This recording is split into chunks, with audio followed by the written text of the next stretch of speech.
তোমার মধ্যে অনন্তকাল বসবাস হচ্ছে। তোমার মধ্যে জমি জমা ঘর বাড়ি আপাতত একতলা। হাসছো কেন?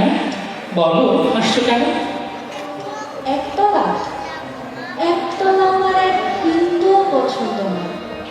সকাল সন্ধে যাদের সঙ্গে গল্প গুজব হবে, তেমন উঁচু না হলে আবার বাড়ি নাকি? আচ্ছা তাই হবে।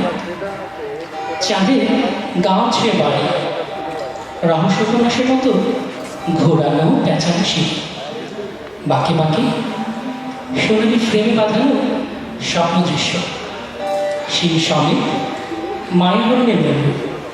হাসছো কেন? বলো, হাসছো কেন? কাটা হরিণ দেয়ালে ঝুলবে, অসহ্য। হরিণ থাকবে বনে, বন থাকবে আমাদের হাত পালকের চারধারে। হাত পালকের নিচে ছোট্ট একটা পাহাড়, পাহাড়ের পেট চিরে ঝর্ণা।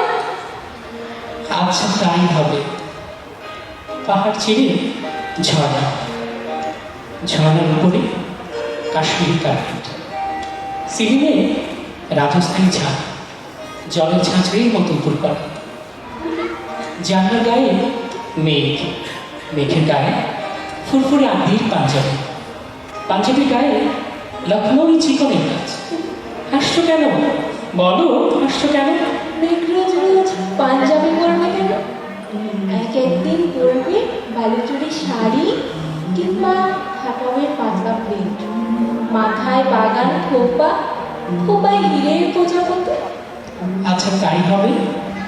মেঘ সাজবে জুম্পার শাড়িতে, আর তখনই নহবতখানার সারানি জয় জয়ন্তী, আর তখনই অরণ্যের রঞ্জে রঞ্জে বুনো জানোয়ারের হাতটা খাদে ঝাঁপিয়ে পড়ার জন্য জেগে উঠবে জলপ্রপাত, শিকারের জন্য তীর ধনুক দামা মাধ্যম।